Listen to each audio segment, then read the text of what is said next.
Hi, it's HardReset and today I'll show you how to personalize your Comet browser.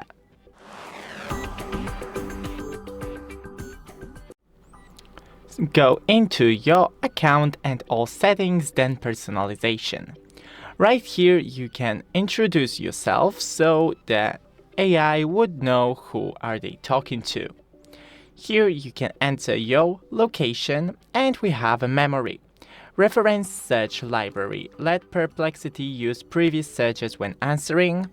Reference saved memory. Let Perplexity save and use memories when answering. Incognito searches are never stored. And here you can edit your saved memories. That's it. Thanks for watching. Don't forget to leave a like and see you in the next one.